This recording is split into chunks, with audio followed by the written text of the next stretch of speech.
Le froid de mars mordait les joues comme une promesse cruelle. Ce vendredi 14 mars 1997, dans les villages éparpillés autour de Łomża, au nord-est de la Pologne, l'hiver refusait de lâcher prise. Les arbres nus se dressaient comme des sentinelles squelettiques le long des routes de campagne. Et la neige durcie craquait sous les pneus usés du vieil autobus scolaire jaune. Krystyna Kowalczyk connaissait chaque virage, chaque nid de poule, chaque panneau rouillé de ce trajet qu'elle effectuait depuis 8 ans. À 52 ans, elle avait transporté des centaines d'enfants sur ces routes sinueuses qui serpentaient entre les forêts de pins et les champs abandonnés. Ses mains ridées agrippaient le volant avec la confiance de quelqu'un qui pourrait conduire les yeux fermés. Mais aujourd'hui, quelque chose dans l'air semblait différent. Comme si la routine familière portait en elle une ombre qu'elle n'arrivait pas à identifier. Derrière elle, 18 petites voix se mêlaient dans un brouhaha joyeux. Les enfants de l'aile école primaire de Grabowo rentraient chez eux après une journée ordinaire, leurs cartables usés posés sur leurs genoux, leurs joues rougies par la chaleur qui régnait dans l'habitacle. Krystyna ajustait régulièrement son rétroviseur, non par nécessité, mais par habitude maternelle. Elle connaissait chaque enfant par son prénom, savait qui était timide, qui était espiègle, qui avait besoin d'un mot gentil après une journée difficile. Au fond de l'autobus, sur le dernier banc, Tomasz et Michał Zielinski partageaient leurs secrets comme ils le faisaient depuis leur naissance. À 8 ans, les jumeaux étaient inséparables, si semblables que même leurs parents confondaient parfois leur voix au téléphone. Tomasz, l'aîné de quelques minutes, avait toujours un peu plus d'audace dans les yeux, tandis que Michał préférait observer avant d'agir. Mais ensemble, ils formaient un monde complet, une bulle d'innocence, que rien ne semblait pouvoir percer. Maria Zielinska les avait regardés partir ce matin-là depuis la fenêtre de leur petite maison, comme elle le faisait chaque jour.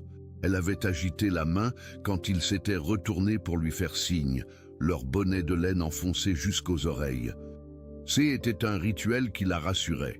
Cette dernière image d'eux courant vers l'arrêt d'autobus, leur rire échappant en petits nuages blancs dans l'air glacé. Elle, école primaire de Grabowo, était pas différente des autres établissements ruraux de la région. Construite dans les années 60, elle abritait 72 enfants répartis dans 4 classes. Les murs de béton gris gardaient l'humidité et les radiateurs grondaient constamment leur mécontentement. Mais c'était un lieu de vie où les enfants apprenaient, grandissaient, rêvaient de devenir grands. Ce jour-là, Tomasz et Michał avaient participé à toutes les activités. Leurs noms figuraient sur la liste de présence du matin, griffonnés de la main ferme de leur institutrice, Pani Nowak. Ils avaient déjeuné à la cantine, partageant leur sandwich au jambon avec leur voisin de table qui avait oublié son repas. Pendant la récréation, ils avaient joué à cache-cache dans la cour, leurs pas laissant des traces dans la neige tassée. L'après-midi, ils avaient suivi le cours de mathématiques avec une attention inhabituelle. Pani Nowak se souvenait parfaitement de Michał, levant la main pour répondre à une question sur les additions, et de Tomasz l'encourageant d'un clin d'œil complice. Rien dans leur comportement ne laissait présager quoi que ce soit d'anormal. Ils étaient simplement eux-mêmes, 2 petits garçons ordinaires dans une journée ordinaire. Quand la cloche sonna à 15 heures, les enfants se précipitèrent vers leurs manteaux accrochés dans le couloir. Tomasz et Michał enfilèrent leurs anoraks bleus, identiques comme tout ce qu'ils possédaient. Ils sortirent de l'école en courant, leurs cartables rebondissant sur leurs épaules, et montèrent dans l'autobus de Krystyna sans un regard en arrière. Krystyna les salua comme d'habitude, d'un « Dzień dobry » chłopcy affectueux qui les fit sourire. Ils prirent place sur leur banc habituel, tout au fond, et se mirent à chuchoter entre eux. L'institutrice, depuis le perron de l'école, les vit s'installer et agita la main une dernière fois avant de rentrer se réchauffer. Le moteur de l'autobus toussa avant de démarrer, comme il le faisait souvent par ce froid. Krystyna attendit quelques instants que l'engine se stabilise, puis elle engagea la première vitesse. Les enfants se turent progressivement, bercés par le ronronnement familier du véhicule qui éloignait de l'école. La route qui menait aux différents villages était un lacis de petites routes secondaires. Christina connaissait par cœur l'ordre des arrêts. D'abord Grabovo Kolonia, puis Nove Miasto. Ensuite Łomża Południe et enfin le petit hameau de Jedwabne où vivaient les jumeaux. Chaque étape du voyage était chronométrée par des années d'expérience et les enfants savaient exactement quand se préparer à descendre. Les premiers kilomètres se déroulèrent dans la normalité absolue. Christina écoutait d'une oreille distraite les bavardages des enfants, jetant de temps à autre un coup d'œil dans le rétroviseur. Elle voyait Tomasz et Michał pencher leur tête l'un vers l'autre, probablement en train de se raconter les événements de la journée. Leur complicité la touchait toujours. Elle pensait à ses propres enfants, maintenant adultes, et se souvenait de leurs propres secrets chuchotés. Au premier arrêt, 3 enfants descendirent en courant vers leur maison. Christina vérifiait toujours que chacun arrivait bien à destination avant de repartir. Était une précaution qu'elle avait prise depuis qu'un petit garçon était tombé dans une flaque de boue, quelques années auparavant. Elle attendit de voir les 3 silhouettes disparaître derrière les portails de leur jardin, puis elle remit le moteur en marche. Les arbres défilaient maintenant de chaque côté de la route, formant un tunnel naturel qui assombrissait l'habitacle. La lumière du jour commençait à décliner et les phares de l'autobus éclairaient déjà la chaussée. Cette partie du trajet était la plus longue, 6 kilomètres de route forestière avant d'atteindre le 2e arrêt. C'est à ce moment-là que Christina entendit un petit bruit sourd venant de l'arrière de l'autobus, quelque chose comme un objet qui tombait. Elle ralentit légèrement et jeta un regard dans le rétroviseur. Les enfants semblaient tous à leur place, mais elle ne distinguait pas clairement ce qui se passait au fond. Le bruit ne se reproduisit pas, et elle continua sa route en se disant qu'un cartable avait dû glisser d'un banc. Au 2e arrêt, 5 enfants quittèrent l'autobus. Christina les regarda partir, leurs silhouettes se fondant rapidement dans la pénombre naissante. Elle compta machinalement les têtes qui restaient dans le rétroviseur. Tout semblait normal. L'autobus repartit, avalant les kilomètres qui séparaient encore les enfants de leur foyer. La route montait maintenant vers le plateau qui dominait la vallée. Était le passage le plus difficile, surtout en hiver quand le verglas rendait la chaussée traître. Christina réduisit sa vitesse et se concentra sur sa conduite. Derrière elle, les conversations des enfants étaient faites plus rares. La fatigue de la journée commençait à se faire sentir et certains commençaient à somnoler contre les vitres embuées. Elle pensait à sa soirée qui l'attendait. Son mari avait promis de réparer le robinet de la cuisine qui fuyait depuis des semaines. Ils regarderaient là peut-être la télévision ensemble, blottis sous leur vieille couverture de laine.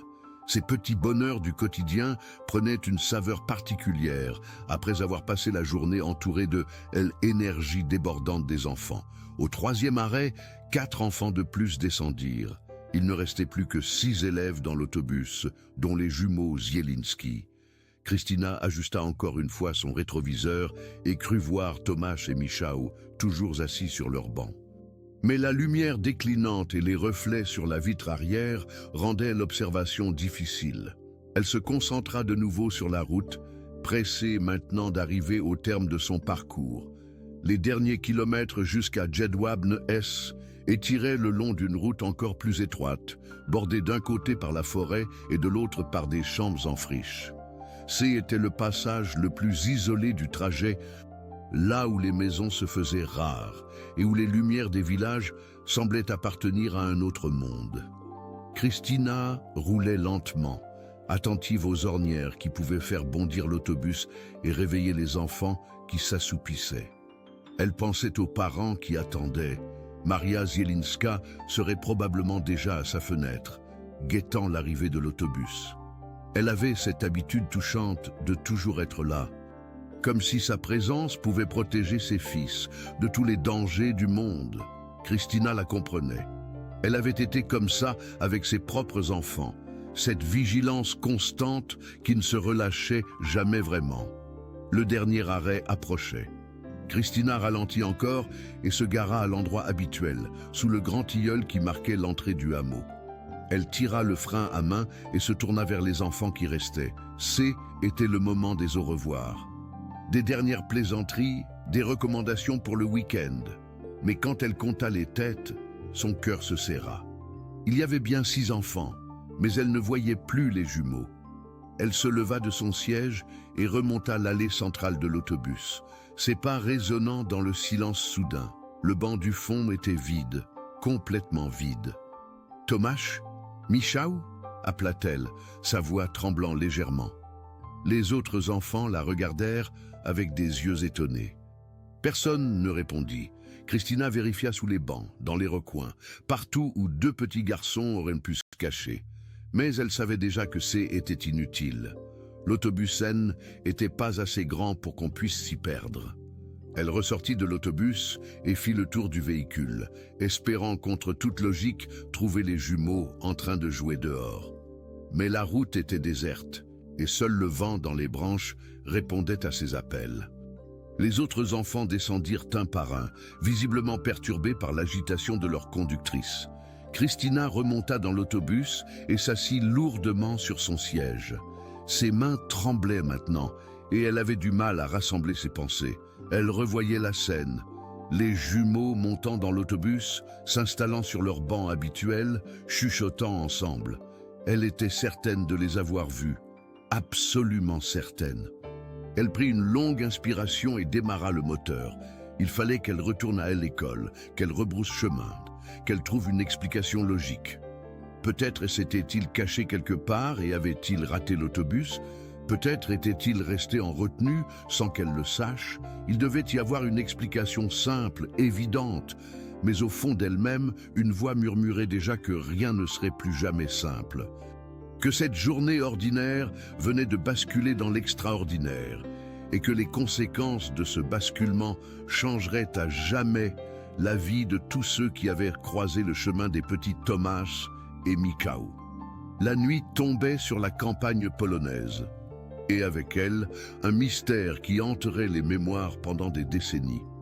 Quelque part dans l'obscurité grandissante, 2 enfants avaient disparu sans laisser de traces.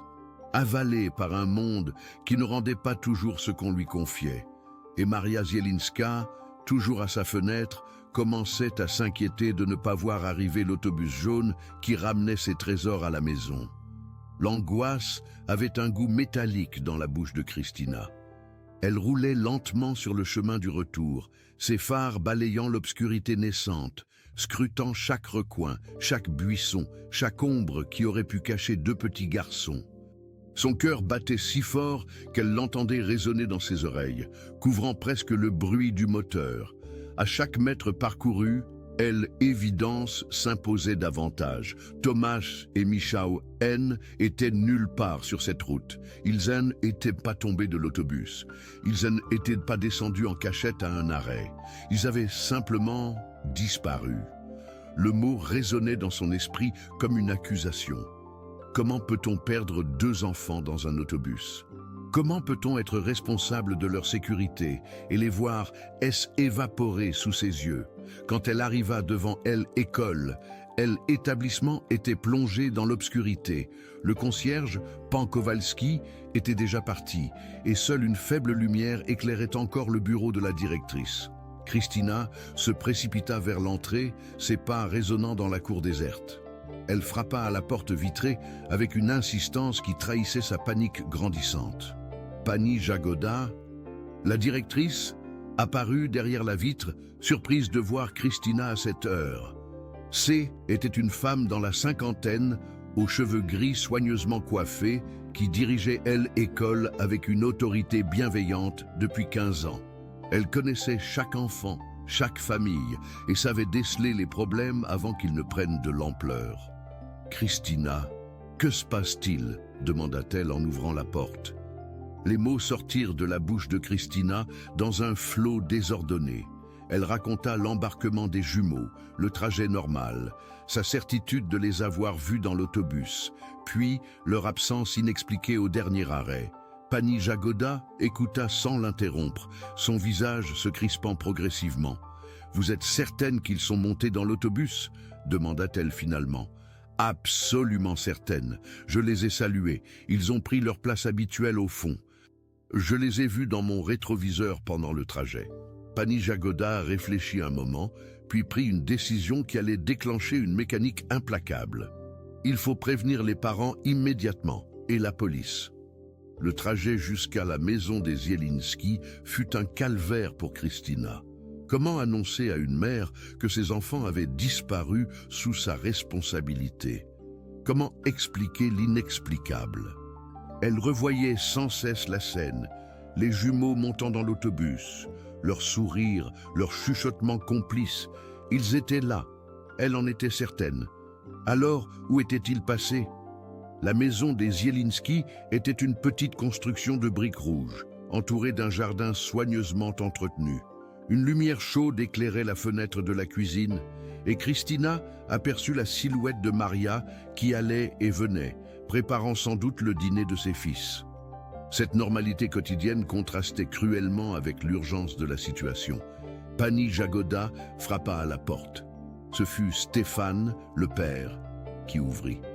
C était un homme grand et mince, aux mains abîmées par le travail agricole, au regard doux qui s'illuminait toujours quand il parlait de ses fils. En voyant la directrice accompagnée de Kristina, son expression changea immédiatement. « Où sont les garçons ?» demanda-t-il avant même qu'elles aient pu dire un mot. Maria apparut derrière lui, s'essuyant les mains sur son tablier. Elle était plus petite que son mari, avec des cheveux châtains toujours tirés en arrière et des yeux bleus qui reflétaient une inquiétude constante. Elle avait cette façon particulière de regarder ses enfants, comme si elle voulait les protéger de tous les dangers du monde par la seule force de son amour. « Il y a eu un problème avec l'autobus », commença Pani Jagoda d'une voix douce. « Les jumeaux ne sont pas arrivés au dernier arrêt. » Le silence qui suivit fut plus éloquent que tous les cris. Stéphane et Maria se regardèrent, et Kristina vit passer dans leurs yeux cette communication silencieuse des couples qui se connaissent depuis longtemps. Maria porta la main à sa bouche, comme pour retenir un cri. « Que voulez-vous dire ?» demanda Stéphane, sa voix déjà altérée par l'angoisse. Kristina prit la parole, ses mots s'entrechoquant dans sa hâte d'expliquer. Elle raconta encore une fois le trajet, l'embarquement normal des enfants, leur présence dans l'autobus, puis leur absence au moment de descendre. Elle insista sur le fait qu'aucun arrêt supplémentaire n'avait été effectué, qu'aucune anomalie n'avait été constatée. Maria s'effondra sur une chaise, les mains tremblantes. Ils ne descendraient jamais tout seuls, jamais. Ce sont des enfants sages, ils connaissent des règles. Stéphane, lui, était passé en mode action. Il enfila son manteau et demanda à Kristina de lui montrer exactement où elle avait roulé. Ensemble, ils remontèrent dans l'autobus et refirent le trajet en sens inverse. Stéphane scrutant l'obscurité avec une lampe torche, appelant les noms de ses fils à chaque arrêt. Mais la nuit avait complètement envahi la campagne maintenant et leur voix se perdait dans l'immensité silencieuse. À chaque minute qui passait, l'angoisse grandissait. Où pouvaient être deux enfants de 8 ans par une nuit aussi froide? Ils portaient leurs anoraks, mais ce N n'était pas suffisant pour affronter le gel qui s'installait. Pendant ce temps, Pani Jagoda était restée avec Maria, tentant de la rassurer tout en contactant les autorités. Le poste de police de Łomża fut alerté et l'officier de permanence promit d'envoyer une équipe sur place dans l'heure. Mais une heure, était une éternité quand on ne savait pas où étaient ses enfants. Maria ne tenait pas en place.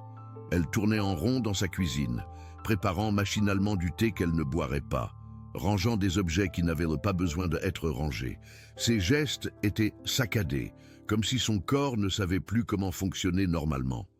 Elle parlait aussi, un flot ininterrompu de mots qui servaient autant à combler le silence qu'à conjurer le sort. Il déteste le froid, vous savez. Tomasz attrape facilement des rhumes et Michał a toujours peur dans l'obscurité. Ils ont dû se cacher quelque part en attendant qu'on les trouve. Oui, c'est ça, ils jouent à cache-cache et ils vont bientôt sortir de leur cachette en riant. Pani Jagoda acquiesçait, mais elle savait que Maria tentait de se convaincre elle-même. Deux enfants disciplinés comme les jumeaux Zielinski ne joueraient jamais à cache-cache par une nuit pareille. Surtout pas assez longtemps pour inquiéter leurs parents. L'équipe de police arriva vers 20 heures. Deux officiers en uniforme, menés par l'inspecteur Nowak, un homme de âge mûr au visage buriné par des années d'enquête difficiles. Il écouta attentivement les témoignages, prit des notes méticuleuses, posa des questions précises. Son professionnalisme était rassurant, mais ses questions révélaient aussi la gravité de la situation. « À quelle heure exactement avez-vous constaté leur absence ?» demanda-t-il à Christina. « Vers 16h45, quand je suis arrivé au dernier arrêt. » « Avez-vous fouillé l'autobus ?»« Oui, partout.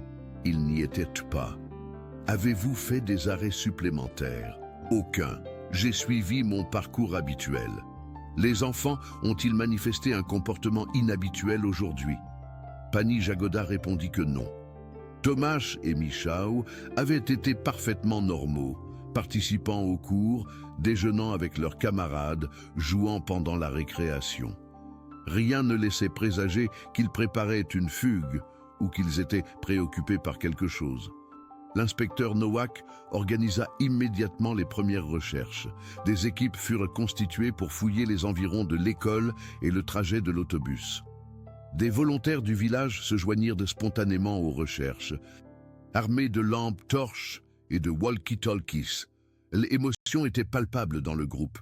Tout le monde connaissait les jumeaux et leur disparition touchait chaque famille. Stéphane dirigeait un groupe de recherche avec une énergie qui masquait mal son désespoir. Il connaissait chaque sentier, chaque cabane abandonnée, chaque recoin où des enfants pourraient se cacher. Il appelait leur nom d'une voix de plus en plus rauque, écoutant l'écho se perdre dans la forêt. Mais seul le silence lui répondait. Maria, elle, était restée à la maison au cas où les enfants reviendraient. Elle avait préparé leur chambre, allumé toutes les lumières, mis leurs pyjamas sur leur lit. Elle avait même sorti leurs jouets préférés, comme si ces objets familiers pouvaient les attirer vers la maison. Mais les heures passaient et les lits restaient vides. Vers minuit, les recherches furent temporairement suspendues. L'obscurité totale rendait l'exploration dangereuse et plusieurs volontaires étaient déjà blessés en trébuchant sur les racines et les pierres. L'inspecteur Nowak promit de reprendre à l'aube avec des renforts et des chiens policiers. Dans le silence de la nuit, la maison des Zielinski était devenue un lieu de veille. Les voisins étaient relayés pour tenir compagnie à Maria, lui apportant du thé et des mots de réconfort qui sonnaient creux. Stéphane était rentré. Épuisé et bredouille, ses vêtements déchirés par les ronces, ses mains écorchées par sa recherche désespérée. Christina, elle, était repartie chez elle, mais elle ne trouvait pas le sommeil. LS était installée à sa table de cuisine et notait tout ce dont elle se souvenait du trajet. Chaque détail, chaque minute, chaque regard dans le rétroviseur. Elle espérait trouver un indice, quelque chose qui lui aurait échappé, une explication à l'inexplicable. Elle revoyait le petit bruit sourd qu'elle avait entendu dans l'autobus. Sur le moment, elle avait pensé à un cartable qui tombait, mais et si C était autre chose? Et si C était lié à la disparition des jumeaux? Elle se promit d'examiner l'autobus de fond en comble le lendemain, de chercher tout ce qui pourrait expliquer ce bruit. Dans leur chambre, les lits jumeaux de Tomasz et Michał étaient soigneusement préparés. Les couvertures étaient tirées, les oreillers gonflés, les peluches disposées comme chaque soir.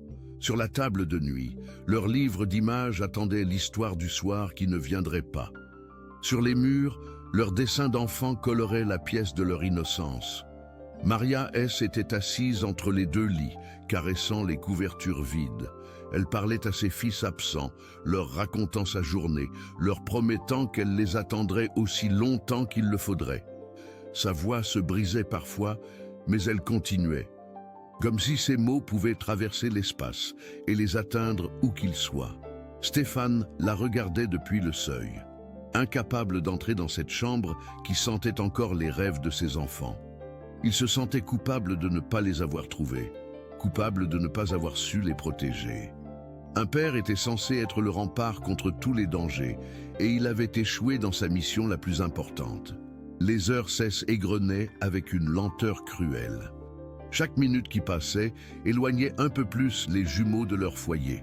Quelque part dans la nuit polonaise, 2 enfants de 8 ans étaient seuls, peut-être effrayés, peut-être en danger. Leurs parents ne pouvaient rien faire d'autre qu'attendre, espérer et prier pour que l'aube apporte des réponses. Mais l'aube était encore loin, et les questions se multipliaient sans trouver de réponse. Comment 2 enfants pouvaient-ils disparaître d'un autobus en mouvement? Où étaient-ils passés? Étaient-ils encore en vie? Ces questions tournaient en boucle dans l'esprit de tous ceux qui aimaient Tomasz et Michał, créant une angoisse qui ne ferait que grandir avec le temps. Car ce haine était que le début d'un mystère qui allait marquer à jamais cette petite communauté rurale et transformer la vie de cette famille en un cauchemar éveillé dont elle ne se réveillerait jamais complètement. L'aube du 15 mars se leva dans un ciel plombé. Comme si même la nature portait le deuil de l'innocence perdue, Maria n'avait pas fermé l'œil de la nuit. Elle était restée assise près de la fenêtre, scrutant l'horizon, dans l'espoir impossible de voir apparaître 2 petites silhouettes familières. Ses yeux étaient rougis par les larmes et la fatigue, mais elle refusait de s'allonger. Comment pourrait-elle dormir alors que ses enfants étaient quelque part dehors, peut-être en train de l'appeler? Stéphane s'était levé avant l'aube et avait déjà rejoint les équipes de recherche qui se formaient sur la place du village. L'inspecteur Nowak avait tenu sa promesse. Des renforts étaient arrivés de Białystok avec des chiens policiers et du matériel de recherche spécialisé. L'ampleur du dispositif attestait de la gravité de la situation. Mais elle témoignait aussi de l'espoir qui subsistait encore de retrouver les enfants vivants. Les chiens avaient commencé leur travail dès les premières lueurs du jour. Ils avaient reniflé les vêtements des jumeaux que Maria avait sortis de la buanderie, s'imprégnant de leur odeur pour mieux les retrouver.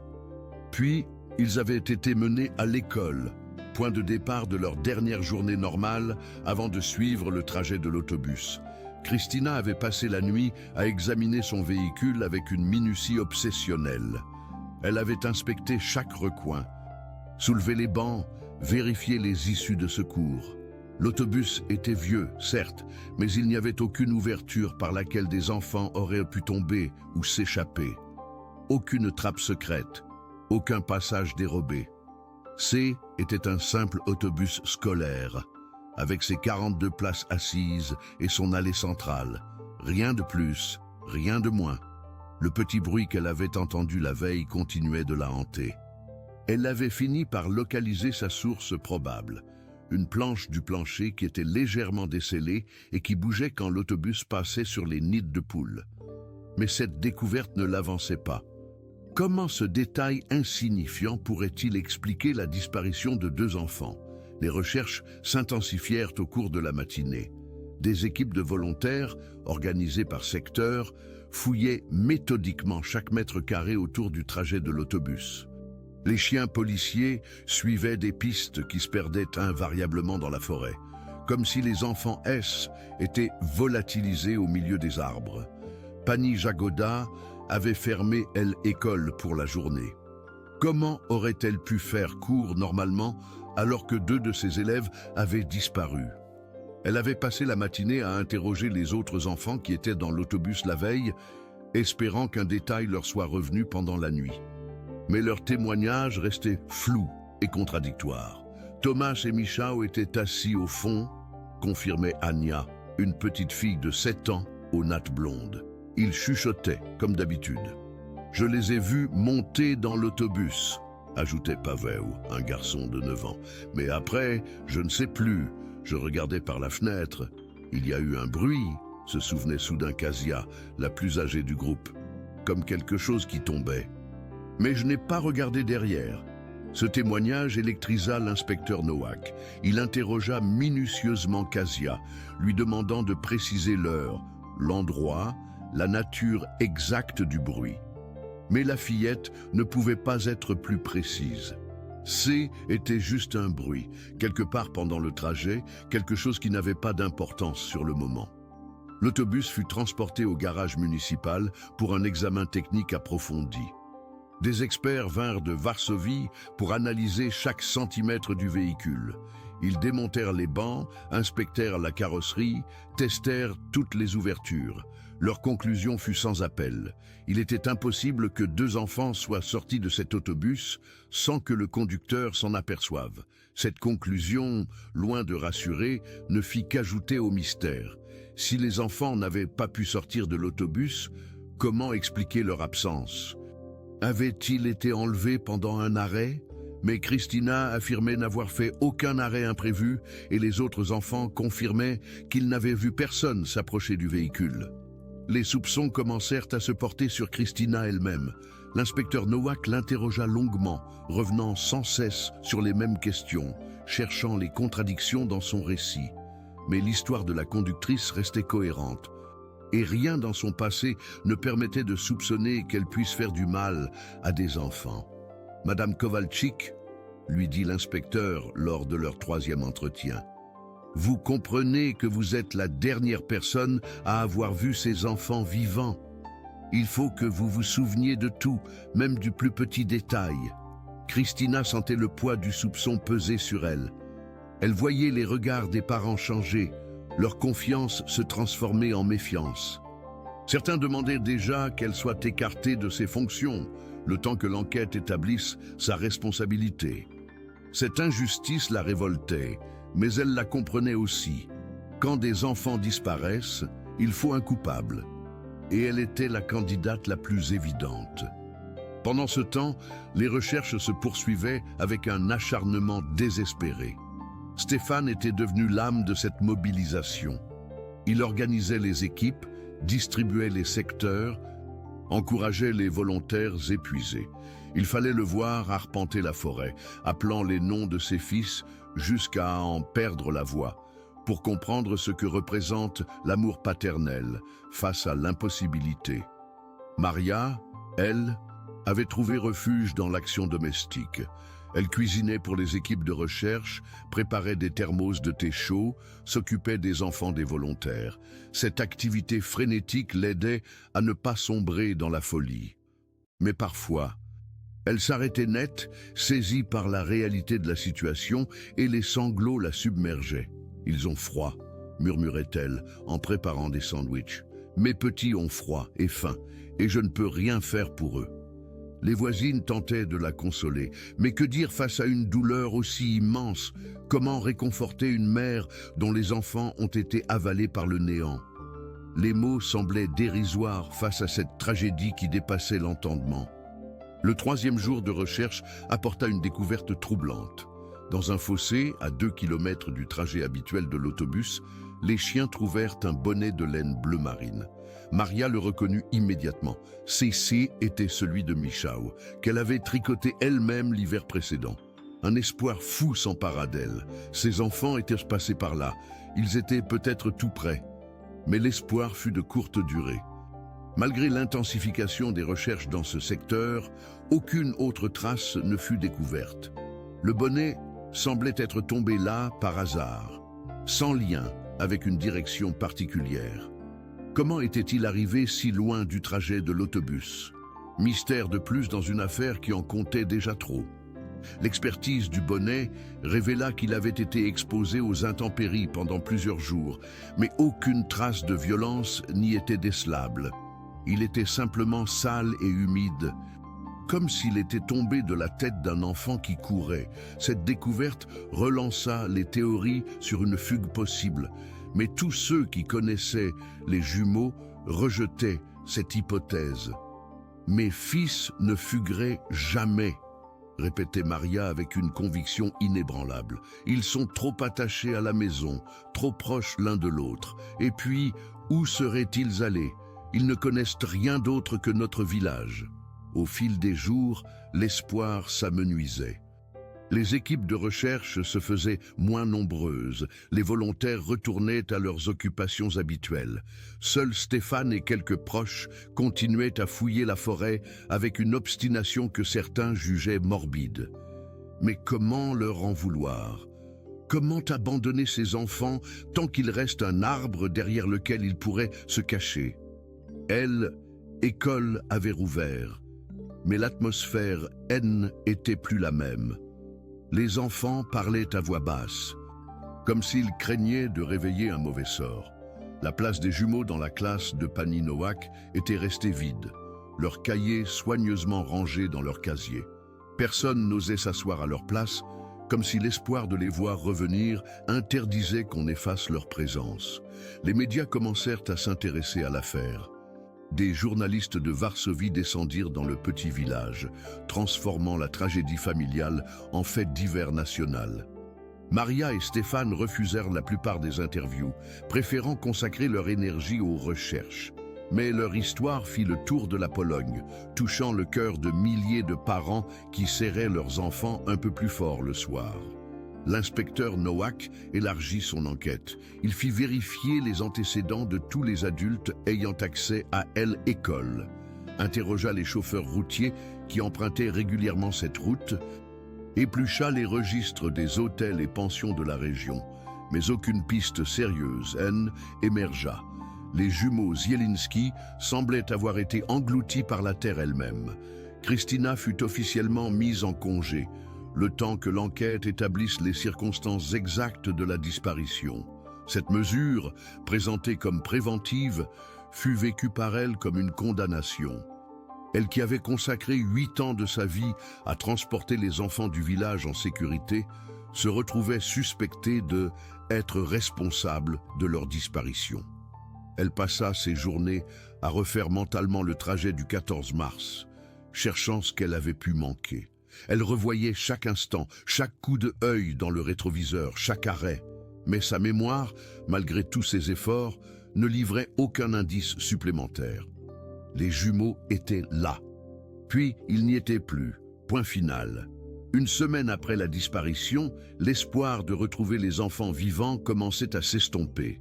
Les recherches se concentraient maintenant sur la découverte de leur corps, hypothèse que personne n'osait formuler à haute voix mais que chacun envisageait secrètement.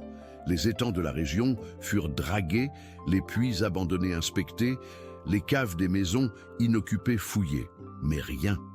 Tomasz et Michał Zielinski avaient disparu aussi complètement que s'ils n'avaient jamais existé. Seuls leurs jouets dans leur chambre, leurs dessins sur les murs de l'école et le chagrin inconsolable de leurs parents témoignaient encore de leur passage dans ce monde. Maria avait pris l'habitude de se rendre chaque matin à l'arrêt d'autobus où ses fils montaient autrefois. Elle s'asseyait sur le banc et attendait, comme si sa présence pouvait les faire revenir. Les villageois la saluaient avec gêne, ne sachant quoi dire face à cette douleur qui semblait avoir figé le temps. Stéphane, lui, continuait ses recherches solitaires. Il avait cartographié chaque sentier, chaque clairière, chaque ruisseau dans un rayon de 20 km autour du village. Ces cartes, annotées de sa main soigneuse, ressemblaient à celles d'un explorateur parti à la découverte d'un territoire inconnu. Mais le territoire qu'il explorait était celui de l'absence, et ses découvertes ne menaient qu'au vide. L'affaire commençait à s'enliser dans les méandres de la bureaucratie policière. D'autres dossiers réclamaient l'attention de l'inspecteur Nowak, d'autres urgences mobilisèrent les équipes. Le mystère des jumeaux Zielinski rejoignait lentement la longue liste des affaires non résolues, ces blessures ouvertes dans la chair de la société qui ne se referment jamais complètement. Mais pour Maria et Stéphane, l'enquête ne faisait que commencer. Car comment peut-on accepter de ne jamais savoir ce qui est arrivé à ses enfants? Comment peut-on continuer à vivre avec cette question qui résonne en permanence? Où sont-ils? Cette interrogation allait les accompagner pendant des années, transformant leur existence en une longue veillée funèbre pour des morts qu'ils ne pouvaient pas pleurer puisqu'ils n'avaient pas de corps à enterrer. Et quelque part, dans l'ombre de cette tragédie, une vérité attendait son heure. Une vérité qui ne se révélerait que 20 ans plus tard, quand un simple bout de papier viendrait rouvrir des blessures qui n'avaient jamais vraiment cicatrisé. 20 ans. 20 années qui avaient passé comme un souffle glacé sur la vie de Maria Zielinska. 20 années pendant lesquelles LS était réveillée chaque matin avec l'espoir fou de voir ses fils franchir la porte de la cuisine en réclamant leur petit déjeuner. 20 années à compter les anniversaires manqués, les Noëls silencieux, les rentrées scolaires qui ne concernaient plus sa famille. La maison n'avait pas changé depuis mars 1987. Maria avait gardé la chambre des jumeaux exactement dans l'état où il l'avait laissée. Leur lit était toujours fait, leurs vêtements rangés dans l'armoire, leurs jouets disposés avec un soin maniaque. Seule la poussière trahissait le passage du temps, cette poussière que Maria essuyait religieusement chaque semaine, comme un rituel de mémoire. Stéphane n'avait pas survécu à l'attente. En 2005, 8 ans après la disparition, ils étaient donné la mort dans la grange derrière leur maison. Le poids du silence était devenu trop lourd à porter. La dernière piste qu'il avait suivie, un appel anonyme prétendant avoir des informations sur ses fils, était révélé être un canular cruel de plus. Cette désillusion finale avait brisé les dernières forces qui lui restaient. Maria l'avait trouvé au lever du jour, suspendu à la poutre maîtresse de la grange. Il avait laissé un mot, simple et déchirant. « Pardonne-moi, Maria, je ne sais plus chercher. » Elle avait gardé ce bout de papier dans son portefeuille. Dernière parole d'un homme que le chagrin avait usé jusqu'à la corde. Depuis, elle vivait seule dans cette maison trop grande, entourée des fantômes de sa famille disparue. Elle survivait grâce à de petits travaux de couture que lui confiaient discrètement les femmes du village et aux dons anonymes qu'elle trouvait parfois dans sa boîte aux lettres. La communauté n'avait jamais oublié la tragédie des Zielinski, et cette solidarité silencieuse était tout ce qui lui permettait de tenir debout. Elle avait vieilli avant l'âge.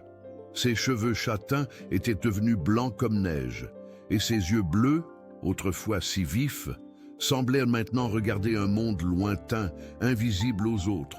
Elle parlait peu, sortait rarement, et quand elle le faisait, était toujours pour se rendre au même endroit. L'ancien arrêt d'autobus où ses fils montaient autrefois chaque matin. L'autobus scolaire ne s'arrêtait plus là depuis longtemps. Les quelques enfants du hameau étaient maintenant récupérés par un minibus qui suivait un autre itinéraire. Mais Maria continuait à s'asseoir sur le vieux banc de bois, usé par les intempéries, et attendait. Elle ne savait plus très bien quoi, mais elle attendait. Ce matin de mars 2017, exactement 20 ans après la disparition, LS était réveillée avec une sensation étrange. Une attente différente, plus intense, comme si quelque chose allait enfin arriver. Elle avait préparé son thé, comme chaque matin, mais l'avait laissé refroidir sans y toucher.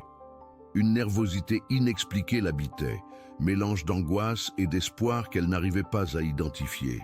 Vers 10 heures, elle décida de sortir faire quelques courses au village. Le chemin jusqu'à l'épicerie était court, mais elle le faisait lentement, s'arrêtant souvent pour reprendre son souffle. L'âge et le chagrin avaient fragilisé sa santé, et les hivers rigoureux de Pologne n'arrangèrent rien. Quand elle revint vers midi, quelque chose avait changé. Sur le seuil de sa porte, un enveloppe blanc était posé, comme déposé par une main invisible. Maria sentit son cœur s'emballer. Personne ne lui écrivait jamais. Depuis la mort de Stéphane, elle ne recevait que des factures et des courriers administratifs. L'enveloppe ne portait aucun timbre, aucun cachet postal. Juste son nom, écrit à la main d'une écriture soignée, Maria Zielinska. Les lettres étaient formées avec une précision presque mécanique, comme si quelqu'un avait pris un soin infini à les tracer. Ses mains tremblaient quand elle ramassa l'enveloppe. Elle était épaisse, de bonne qualité et semblait contenir une feuille pliée. Maria rentra chez elle et s'assit à sa table de cuisine face à la fenêtre qui donnait sur le jardin où ses fils avaient joué autrefois. Elle tourna et retourna l'enveloppe, n'osant pas l'ouvrir, comme si son contenu risquait de changer sa vie à jamais. Finalement, elle glissa son doigt sous le rabat et décacheta délicatement l'enveloppe. À l'intérieur, une feuille de papier blanc, pliée avec la même précision que l'écriture. Elle la déplia lentement et lut. Elles se souviennent encore de l'odeur de sueur et du bruit du moteur. Mais maintenant, ils parlent une autre langue. Le temps n'efface pas. Il ne fait que déguiser. Maria relut le message plusieurs fois, chaque mot résonnant dans sa tête comme un écho venu d'un autre monde.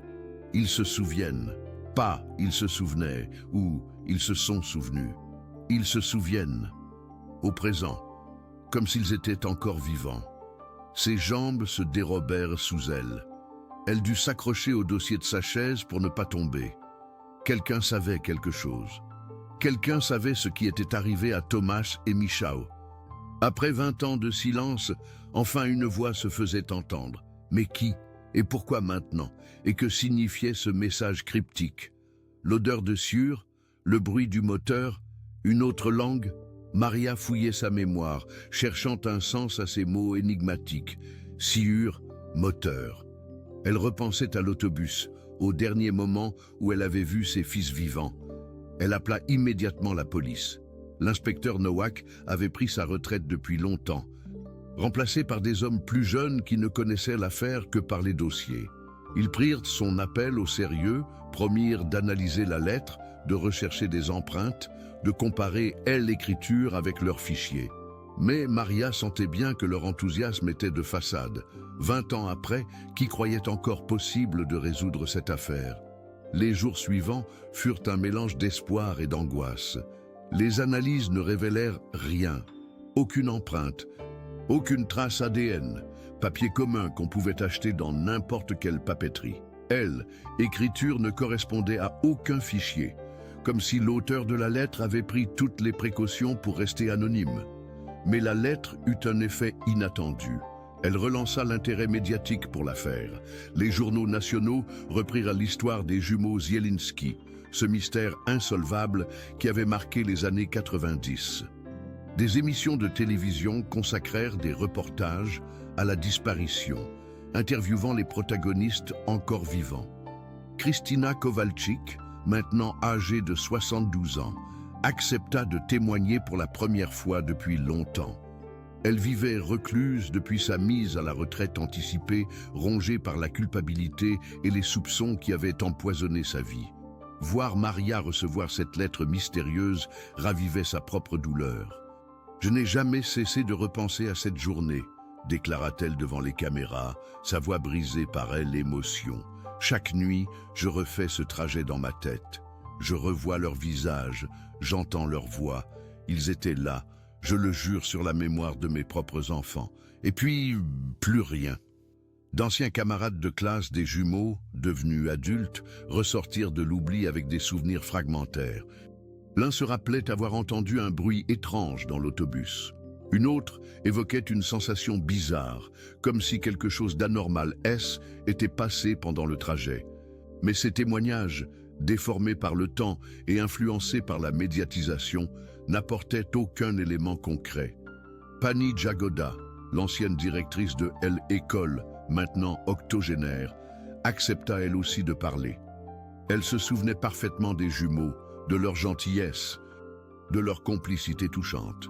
Ces étaient des enfants lumineux, disait-elle en pleurant. Le monde est devenu plus sombre sans eux. Au milieu de ce remue-ménage médiatique, Maria gardait précieusement la lettre. Elle l'avait lue et relue des centaines de fois, analysant chaque mot, chaque virgule. Une autre langue. Cette phrase la hantait particulièrement. Où ses fils avaient-ils pu apprendre une autre langue? Cela suggérait-il qu'ils avaient été emmenés à l'étranger, adoptés par une famille étrangère? Cette hypothèse fit naître en elle un espoir douloureux. Si ces enfants étaient encore vivants, quelque part dans le monde, alors toutes ces années de chagrin n'avaient pas été vaines. Ils existaient, ils respiraient, ils grandissaient loin d'elle, mais ils existaient. Cette possibilité était à la fois une bénédiction et une torture. Elle commença à scruter les visages dans les magazines, à regarder attentivement les reportages télévisés sur les pays étrangers, espérant reconnaître ses fils devenus adultes. Elle savait que était irrationnel. Ils auraient maintenant 28 ans. Leur visage d'enfant aurait complètement changé, mais elle ne pouvait s'empêcher de chercher. Les enquêteurs rouvrirent officiellement le dossier. De nouvelles techniques d'investigation, inexistantes en 1997, furent appliquées aux anciennes preuves. L'autobus, conservé dans un hangar municipal, fut à nouveau expertisé avec des moyens plus sophistiqués. Les témoignages furent recueillis une nouvelle fois, enregistrés et analysés par des spécialistes en psychologie criminelle. Mais malgré tous ces efforts, le mystère restait entier. Comment 2 enfants avaient-ils pu disparaître d'un autobus en mouvement? L'hypothèse d'un enlèvement organisé avec complicité interne fut évoquée. Mais aucune preuve ne vint, elle, étayer. L'idée d'un réseau de trafic d'enfants fut explorée, mais aucun lien ne put être établi avec d'autres disparitions similaires. Maria, elle, s'accrochait à sa lettre comme à une bouée de sauvetage. Chaque matin, elle s'asseyait sur son seuil et attendait qu'une autre enveloppe apparaisse, qu'une autre voix anonyme lui donne des nouvelles de ses enfants perdus. Car maintenant, elle en était certaine, quelqu'un savait. Quelqu'un qui avait attendu 20 ans avant de se manifester, pour des raisons qu'elle ne comprenait pas. L'anniversaire des 21 ans de la disparition approchait. Maria se préparait à une nouvelle attente, plus insupportable encore que les précédentes. Mais cette fois, elle n'était plus seule dans sa vigile. Les médias étaient là, les enquêteurs aussi, et toute la Pologne retenait son souffle. Le 14 mars 2018, exactement 21 ans après la disparition, aucune nouvelle lettre n'arriva. Ni ce jour-là, ni les suivants. Le silence retomba progressivement sur l'affaire. Les journalistes partirent vers d'autres sujets. Les enquêteurs retournèrent à leur dossier courant. Seule Maria continua son attente quotidienne, assise sur le seuil de sa maison, scrutant l'horizon avec l'espoir tenace de ceux qui n'ont plus rien d'autre à quoi se raccrocher. Mais la lettre avait changé quelque chose d'irréversible en elle. Elle ne cherchait plus ses enfants dans la mort, elle les cherchait dans la vie. Quelque part, dans un pays lointain, parlant une langue qu'elle ne connaissait pas, Tomasz et Michał existaient peut-être encore. Ils avaient grandi, fondé peut-être des familles, vécu des vies dont elle ne savait rien. Mais ils se souvenaient de l'odeur de sueur et du bruit du moteur.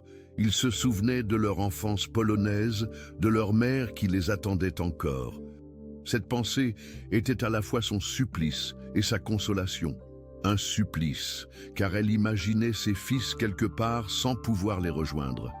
Une consolation, car elle pouvait enfin espérer qu'ils étaient heureux, en sécurité, aimés par d'autres que l'on ne pouvait plus lui donner son amour. Les années passèrent encore. Maria vieillit, sa santé se dégrada, mais elle ne bougea jamais de sa maison. Chaque matin, quand ses forces le lui permettaient, elle sortait s'asseoir sur son seuil. Les passants la saluaient avec respect, car tous savaient qui elle était, la mère des jumeaux disparus, la femme qui attendait depuis plus de 2 décennies. Parfois, des touristes venus de loin s'arrêtaient pour lui parler. L'affaire Zielinski était devenue une légende locale, étudiée par les criminologues du monde entier comme l'exemple parfait du mystère insoluble.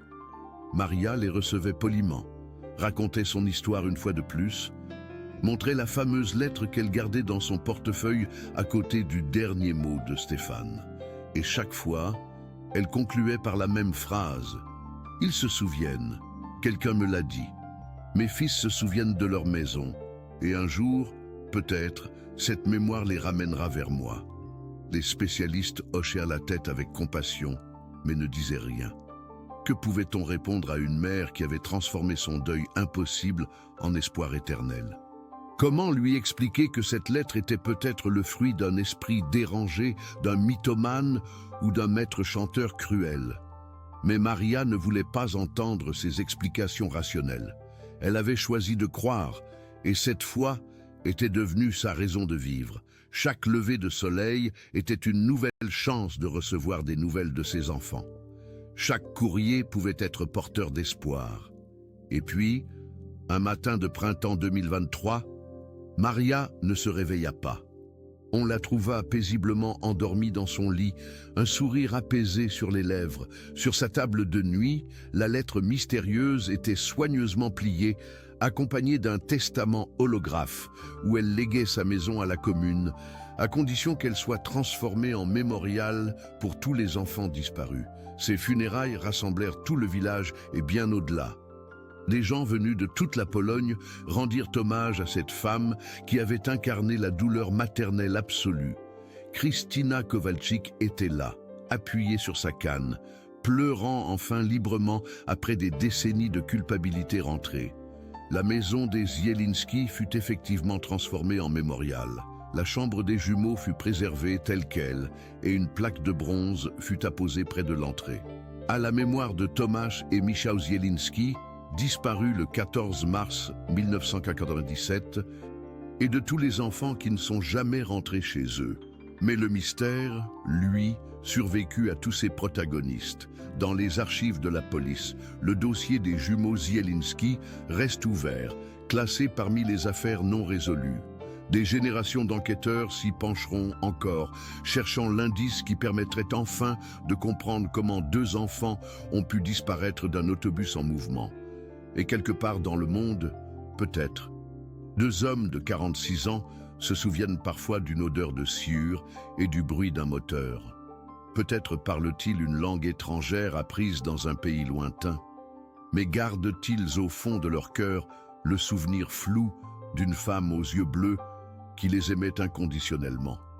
Le mystère des jumeaux Zielinski nous rappelle que dans notre monde rationnel, ordonné, prévisible, il reste encore des zones d'ombre impénétrables.